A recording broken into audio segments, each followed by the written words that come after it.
한번 따라합시다. 그가 살아난 것을. 제가 성경을 읽다 보면, 또 목사로서 설교를 준비하다 보면 성경 말씀을 읽게 되는데, 때로는요 그 성경 본문이 좀 불편할 때가 있습니다.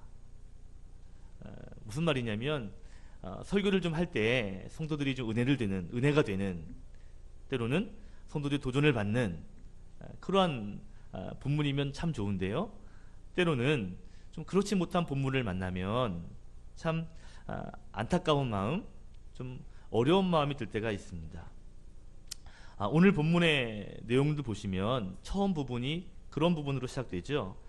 오늘 36절 보시면 다비다라 하는, 다른 말로 하면 도르가라 하는 여제자가 있는데, 이 여제자가 선행과 구제를 많이 하는 그런 믿음의 사람입니다. 그런데 그 다음 절에 보니까요, 이 여제자인 도르가가 병들어 죽었답니다. 좀 예수 잘 믿으면, 그리고 좋은 일 많이 하고 봉사 많이 하고 하나님을 열심히 섬기면 건강해가지고요 복을 많이 받았더라. 그러면 제가요 열심히 설교할 것 같은데, 이런 본문을 만나면요, 이거 어떡하지? 이런 첫 마음이 들더라고요. 여러분, 이 다비다라고 할 때 여제자다라고 말하는데, 이 여제자라는 표현이 성경에 딱 한 번 나옵니다. 이 다비다에게 나오거든요. 특별히 이 당시에, 지금도 중동 지역은 그렇지만 당시 시대만 해도 여자를 이렇게 온전하게 봐주지 않던, 사람으로도 계수하지 않던 그 시대에 여자에게 여제자다라고 칭호를 붙였다면 믿음이 굉장히 좋은 여인임을 짐작할 수 있습니다. 거기에다가 선행과 구제함이 어떻다고요? 심이 많았다 그랬거든요. 그러니까 굉장히 좋은 일들을 많이 한 것이죠. 그 뒤에 보시면 이 다비다가 죽게 되었을 때, 그래서 베드로를 청해서 오게 되죠. 그때 베드로가 와 보니까 온 마을 과부들이 다 모여가지고 애통하합니다. 그리고 그동안에 살아있을 때 그가 주었던 속옷과 겉옷을 보여주면서 이 사람이 이런 걸 해줬다고 베드로에게 다 이야기할 정도라면, 정말 이 여제자 다비다는요 정말 좋은 일을 많이 한 사람이에요. 그러니까 하나님을 경외하는 사람뿐만 아니라 정말 사람을 잘 섬기는 사람이고, 결국 하나님께도 인정받는 것뿐만 아니라 온 마을 사람들에게도 인정받는 그러한 믿음의 여인이라 할 수 있습니다. 그런데 이렇게 믿음이 좋은 여인이 갑자기 병들어서 죽었다. 그러니까 좀 섭섭하게 들리더라고요. 목사가 설교하기 좋게 복을 많이 받았더래요. 이렇게 나오면요, 여보세요, 보세요, 얼마나 좋습니까? 라고 할 텐데 병들어 죽었네요. 쉽지 않더라고요. 가끔 이 하나님의 역사를 보면 사람들의 생각을 벗어날 때가 때로는 있는 것 같습니다. 그런데 감사하게도 오늘의 본문은 그렇게 끝나지 않습니다. 놀라운 일로 마무리가 되는데, 죽었던 그녀가 예수님의 제자였던 베드로의 손길을 통해서 다시 어떻게 됐다고요? 살아나게 됐다라는 것이죠. 할렐루야. 더 나아가서 그 뒤에 보니까 이 일을 통해서 요바에 있는 많은 사람들이 예수님을 믿게 되었다라고 말하고 있습니다.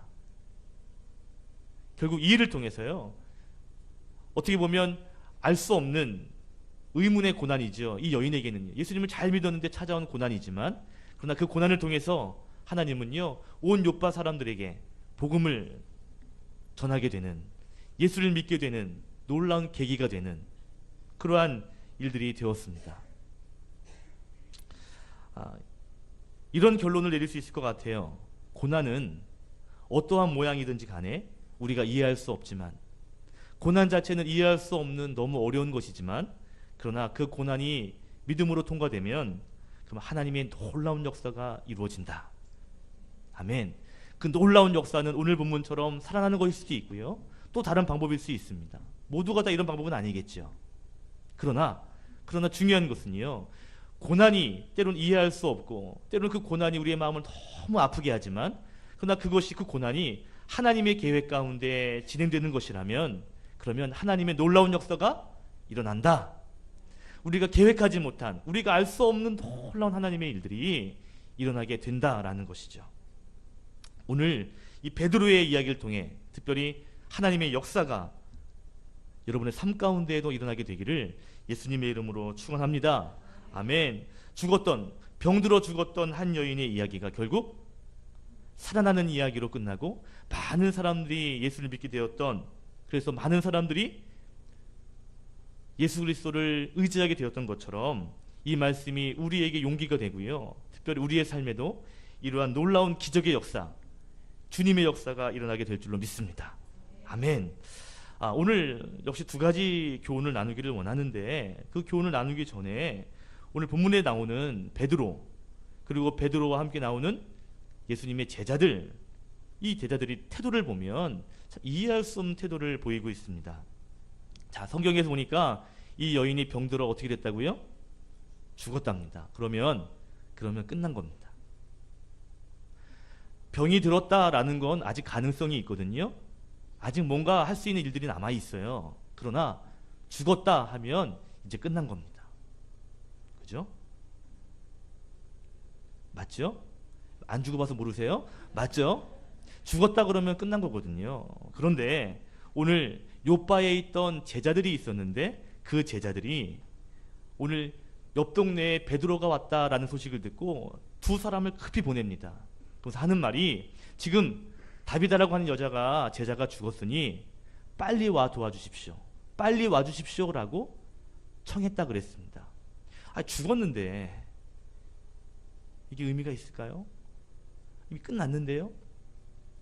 그런데 이 제자들이 베드로를 불러요. 더 황당하고 더 재미있는 것은 또 베드로가 알았다 그러고 쫓아갑니다. 왔더니요, 이미 여인들이 울고 있어요. 그리고 이미 다락에다가 시신을 올려놨습니다. 분위기가 벌써 장례식장 분위기예요.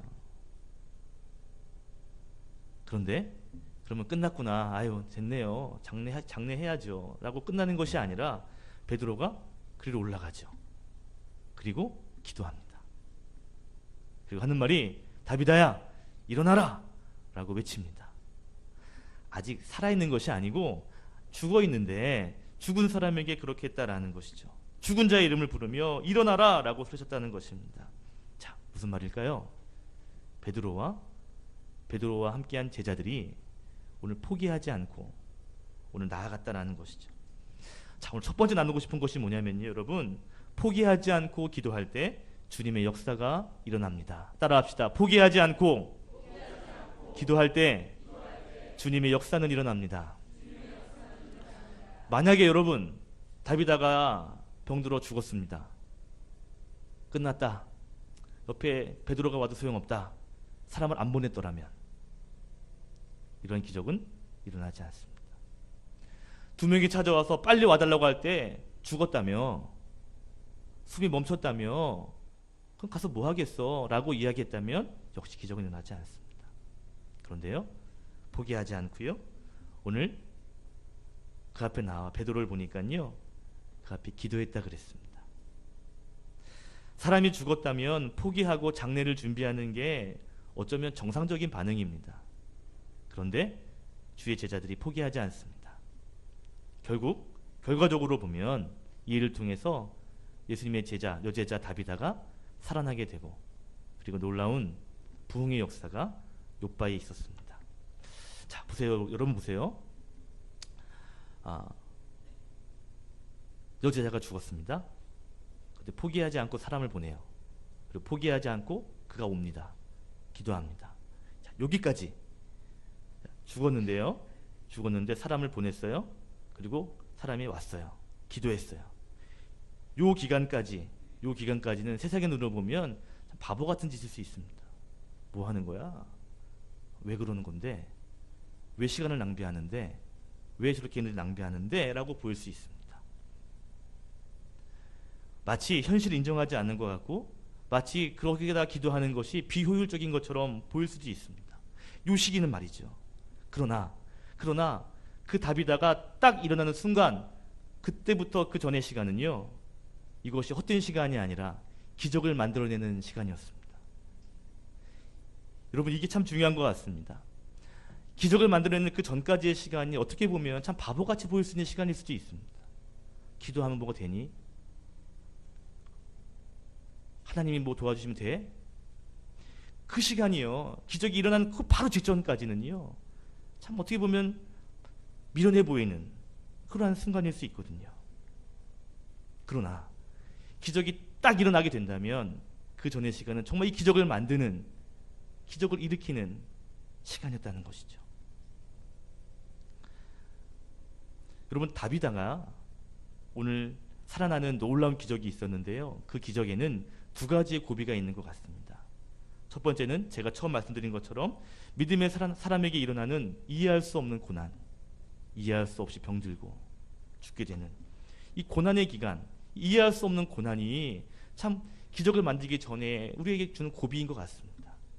또 한 가지는요, 그 고난으로 인하여서 그 기적이라는 그 중간까지의 그 기간, 포기하고 싶은 그 기간 있죠.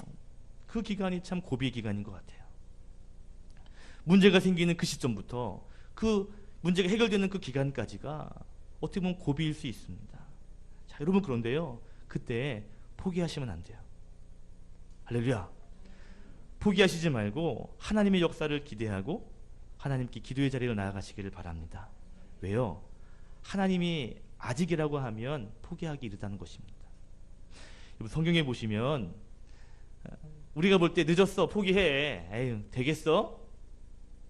라고 하는 사람들이 하나님의 도우심으로 문제가 해결되고 승리하는 경우들이 보여집니다. 여러분, 잘 아는 아브라함이요, 사람들이요, 어떻게 아기를 낳아, 에이, 포기해. 보니까 아내인 사라도 경수가 끊어졌어요. 아브라함도 그렇습니다. 한 사람만 끊어져도 별로 임신이 안 되는데 두 사람이 기능을 잃었어요. 그러면 거의 100%거든요. 그런데 몇 세의 아들을 낳았죠? 100세의 아들을 낳았습니다. 안 돼. 그런데 안 되지 않습니다. 하나님이 하시면 되더라는 것이죠. 다윗이 소년이었을 때 와서 사무엘로부터 기름을 부었습니다. 왕이 될 거라고요. 그런데 사울 왕이 10년 넘도록 많은 군사를 보내서 다윗을 죽이려고 합니다. 도망다니고 정말 쭉 인생 끝까지 도망다니게 되거든요. 그런 사람이 어떻게 왕이 되겠어요? 뭔가 칼을 갈고 사람들을 모으고 뭔가 준비해야 되지, 10년 동안 도망 다니는 사람이 무슨 왕이 될 수 있겠냐고요? 그런데 결국 30세의 왕이 됩니다. 그리고 한 나라를 통치하게 되죠. 12년 동안 혈루증 앓은 여인이 있습니다. 12년 동안 수많은 좋은 병원, 좋은 의사 찾아갔는데 좋은 거 다 먹어봤는데 안 됩니다. 포기해. 주님 만났더니 12년 동안 앓았던 병이 고쳐졌어요. 38년 동안 베데스다 연못에 누워있던 병자가 있습니다. 몇 년 동안요? 38년 동안이요. 몇 세에 죽었는지 모르겠지만 80 산다고 해도 거의 반 동안 아픈 거거든요. 인생의 반. 그런데 또 주변에 도와줄 사람이 없어가지고 맨날 이 상처받은 마음이 있습니다. 38년 동안 그랬습니다. 도와준 사람도 없고요. 에휴, 포기해. 8년도 아니고 38년인데. 그런데요, 주님 만났더니 또 그 병에서 깨끗함을 받습니다. 이스라엘 백성들이요, 430년간 종살이 하다가 하나님이 주시는 땅으로 갔는데요, 40년 동안 광야를 뱅글뱅글 돕니다. 몇 년 동안요? 40년 동안요.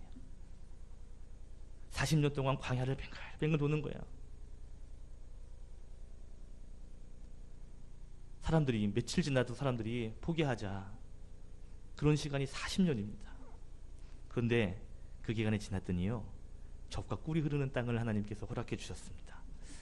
자, 무슨 말씀 드리고 싶으냐면 포기하지 말라는 것입니다. 세상의 눈으로 보면 포기하는 게 맞죠. 아유, 가능하지 않죠. 그러나 하나님께서 붙잡고 계시다면 아직 끝난 것이 아니다라는 것입니다. 여러분, 세상의 눈으로 끝났다, 포기해. 그런데 나중에 놀라운 능력이 나타나는 것을 대표하는 것이 있습니다.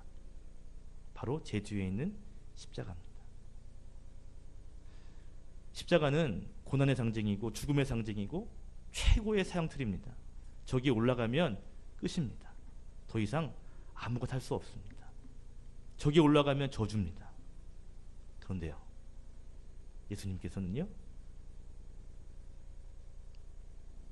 3일 만에 부활하시고 하나님의 놀라운 역사를 이루셨죠. 죽음을 이기신 것뿐만 아니라 온 인류의 죄를 그 십자가에서 구원하시고 많은 사람들에게 영생을 주시는 그 일들이 바로 그 십자가를 통해서 일어나게 된 것입니다.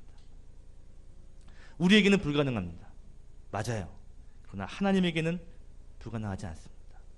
우리가 볼 때 우리의 힘으로는 불가능한 것이 맞습니다.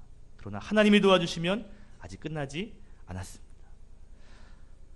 아무것도 없는 것에서 이 땅의 모든 것을 창조하신 그 하나님, 창조주 하나님, 그 하나님을 바라보면서 여러분 포기하지 않는 믿음의 성도님 되시기를 예수님의 이름으로 축원드립니다. 아멘. 자, 오늘 본문 다시 보시면 베드로가 급히 요바로 왔죠. 그리고 다락에 올라갔습니다. 보니까 다비다가 이미 죽어 누워 있습니다. 자, 그를 위해서 기도합니다. 처음엔 등지고 있다가 기도하고 기도가 끝난 다음에 그를 바라본 다음에 시체를 향해서 다비다야 일어나라 라고 크게 외쳤더니 그가 눈을 뜨고 일어났죠. 41절에 보면 베드로가 앉아있는 그녀를 일으켜 세워서 일으킵니다. 그리고 다락으로 사람들을 불러들이죠. 그래서 살아난 것을 확인시켰습니다. 40절에 보면 베드로가 기도한 다음에 말하기를 다비다야 일어나라 일어나라 라고 외쳤어요. 자, 이 장면이 중요한데요. 이 장면은 베드로가 만들어낸 방법이 아닌 예수님께서 하신 방법이었습니다. 이게 참 중요한 것 같습니다. 요한복음 11장 43절 말씀 우리 화면을 통해서 같이 읽겠습니다. 예수님께서 나사로를 살리실 때 하신 말씀이에요. 같이 읽겠습니다. 시작. 이 말씀을 하시고 큰 소리로 나사로야 나오라 부르시니, 오늘 하는 말이 나사로야 일어나라 나오라 라고 외쳤다는 거죠. 그것을 베드로가 봤습니다. 오늘 베드로가 죽은 사람 앞에 기도할 수 있는 이유는요, 예수님께서 죽은 사람을 살린 것을 봤기 때문이에요. 그렇기 때문에 이 일들을 감당할 수 있는 겁니다. 여러분 참 중요한 것 같아요. 무엇을 보느냐, 무엇을 경험했느냐에 따라서 믿음의 차이가 달라질 수 있습니다. 베드로는요, 예수님 함께하면서 예수님이 하신 놀라운 기적들을 봤거든요. 그 가운데 죽은 자도 살아 일으키는 것들을 경험했습니다. 오늘 그 예수님을 따라서 다비다야 일어나라 라고 외쳤던 것이죠. 자, 오늘 베드로가 요바에 오기 전에 그 위에 다비다를 만나기 전에 9장 34절에 보니까 중풍병자를 고치시죠. 34절에 보시면 그 여자 이름이 애니야라고 하는 여인입니다. 34절에 보니까 뭐라고 말하냐면 베드로가 애니야야 예수 그리스도께서 너를 낫게 하시리니 일어나 내 자리를 정돈하라 그랬습니다. 그러면 중풍병 아시죠? 중풍병에 걸리면 거동이 불편하죠. 그러면 완쾌되어라 치유됐다 이렇게 하는 것이 아니라 오늘 보니까 내 자리를 정돈해라 이렇게 기도했다는 것입니다. 자, 그런데 이것도 역시 예수님의 사역을 보고 배운 거예요. 요한복음 5장 8절, 아까 전에 말씀드린 38년 동안 베데스다 연못에서 누워있던 그 사람을 일으킬 때 하신 말씀, 요한복음 5장 8절 함께 읽겠습니다. 시작.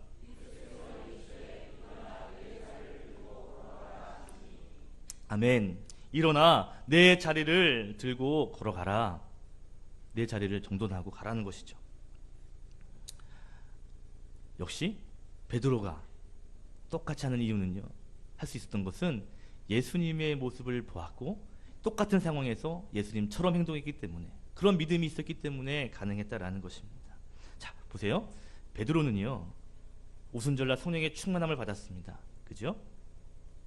그 뒤에 자기 멋대로 자기 능력대로 산 것이 아니라 예수님께서 하신 것처럼 그대로 그 삶을 기억하며 사역하고 있다는 것입니다. 베드로는 예수님의 방식, 예수님처럼 사역하고 있는 것이죠. 한마디로 말하면 주님을 닮아가는 사역자였다라고 말할 수가 있는 것입니다. 주님처럼 일하는 사역자. 두 번째 교훈입니다. 한번 따라합시다. 주님을 닮아갈 때 주님의 역사가 일어납니다. 여러분 그렇지 않을까요? 우리가 주님의 역사를 기대한다면, 주님의 놀라운 기적이 일어나기를 원한다면 주님을 닮아가야 되겠죠. 그래야 주님의 기적이 일어나지 않겠습니까? 여러분 오늘 베드로는요 별로 배운 것이 없는 어부 출신입니다. 성격도 급하고요, 성질도 욱한 성질이 있어요. 예수님 잡히실 때 그때 배신하고 무서워 도망갔던 사람이 베드로입니다. 용기 많은 사람 아니었던 것 같아요. 물론 용기 있는 부분도 있지만요. 그런데 베드로가 이렇게 부족함이 있는, 배우지도 못하고 성격도 욱하고 때로 용기도 없는 그러한 사람임에도 불구하고 이렇게 기적의 주인공이 될 수 있었던 이유는요 한 가지입니다. 예수님을 닮아가는 사역자였다는 것이죠. 예수님 없이, 예수님을 닮아가지 않고 예수님의 일들을 감당할 수 있을까요? 자기는요 예수님이 옆에서 하신 것들을 지켜보고 그리고 예수님이 하신 것처럼 하면 되겠지 라고 하는 믿음, 그것이 결국 베드로를 능력 있는 사역자 되게 했다라는 것입니다. 자, 여러분 꼭 기억하십시오. 하나님의 기적의 모체는요 예수 그리스도밖에 없습니다. 여러분 기적은 세상의 방법이 기적이 아니라 하나님이 일하시는 것이 기적입니다. 우리가 할 수 없는 일, 하나님이 개입하셔서 그 일을 이루시는 것이 기적이라면, 그러면 기적은 하나님의 트레이드 마크거든요. 하나님이 하시는 일이니까요.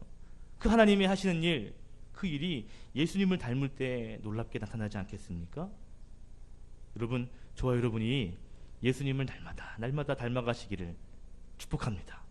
아멘. 자, 그런데 예수님을 닮아간다라고 할 때 또 중요한 것이 두 가지가 있어요. 자, 첫 번째는 뭐냐면요, 예수님을 닮아간다라고 할 때 그 닮아가는 것이 예수님의 했던 모습을 그냥 그대로 흉내내는 것 정도가 아니라는 것이죠. 다시 말하면 예수님을 닮아간다라고 말할 때 그 닮아감은 먼저 예수님의 마음을 닮아가는 거예요. 그냥 겉모습만 흉내내는 정도가 아니라 예수님의 마음을 내 마음 가운데 받아들이고 내 마음이 예수님의 마음으로 변화되는, 그것이 예수님을 닮아가는 것입니다. 그냥 흉내내는 정도, 그냥 모방하는 정도, 이렇게 했으니까 그때 이렇게 행동하고가 아니라 진짜 변화는요 이 속 사람이 변화돼야 되는 거거든요. 예수님의 그 마음이 우리 안에 들어와서 예수님의 마음이 나를 움직이는 것입니다. 나로 하여금 예수님처럼 살아갈 수 있도록 만드는 그 비결은요, 그냥 예수님 이랬으니까 흉내내는 정도가 아니라 예수님의 마음을 내 마음 가운데 받아들이고 그 마음을 본받고 그리고 예수님의 마음을 이해한 채로 예수님의 삶을 살아내는 것이, 그것이 닮아가는 삶이라는 것이죠. 예수님께서 그래서 말씀하시잖아요. 나는 마음이 온유하고 겸손하니 나의 멍에를 메고 내게 배우라. 예수님의 마음을 배우라고 말합니다. 여러분 잘 아는 것처럼 사도 바울이 빌립보 교회 성도에게 말하죠. 너희 안에 이 마음을 품으라. 이 마음은 곧 그리스도 예수의 마음이다. 이 마음을 품어야 된다는 거예요. 그래야 신앙생활을 잘할 수 있지 않겠니? 그래야 믿음의 생활을 잘할 수 있지 않겠나? 사도 바울이 말하는 것이죠. 여러분 삶의 방식, 그분의 능력을 닮아가기 위해서는요 먼저 그분의 마음을 닮아가야 합니다. 껍데기가 중요하지 않아요. 물론 중요하죠. 그러나 속이 변화하지 않은 껍데기는요 변한 것이 아닙니다. 제일 중요한 게 뭐예요? 예수님을 닮아가야 된다는 것이죠. 그것은 우리의 마음이 예수님 마음을 닮아가야 한다는 것입니다. 또 한 가지 중요한 게 있어요. 중요한 것은요, 예수님을 닮기 위해서는요 예수님과 늘 가까이 있어야 한다는 것입니다. 얼마 전에 저희 집에서 가족끼리 식사를 했습니다. 반찬이 여러 개가 있었습니다. 그런데요 참 재밌죠. 제가 반찬 맛있게 집는 것에는 우리 아들이 똑같이 집어요. 참 신기해요. 손이 안 가는 건 지도 않은 가요. 그걸 보면서 저희 사모님 하는 말이, 야 어쩌면 그것도 똑같냐. 얼굴만 비슷한 것이 아니라 어쩌면 먹는 습성도 똑같냐. 너무 닮았다 라는 얘기를 하더라고요. 보니까 정말 닮은 것 같아요. 입맛이라는 게 닮아가는 것 같습니다. 사실 자녀들이 부모를 많이 닮아가죠. 그죠? 저는요 어렸을 때 내가 아버지처럼 닮지 말아야 되겠다 막 그랬던 것 같아요. 그랬는데 이제 보니까요, 저희 사모가 그래요. 목사님이 제일 닮았어, 제일 닮았어. 신기합니다. 가까이 있으면, 함께하면 닮아가는 것 같아요. 그러니까 나는 잘 모르지만 남들이 볼 때 닮았어요. 그게 있죠. 여러분, 우리가 예수님을 닮아가기 위해서는요, 그냥 예수님과 함께하지 않고 닮아갈 수 없습니다. 예수님과 동행하지 않고, 예수님의 말씀 묵상하지 않고, 예수님은 저 멀리 계시는데 닮아가야지, 이게 되는 게 아니라는 것이죠. 예수님을 닮기 위해서는요, 닮기 위해 함께함이 있어야 한다라는 것입니다.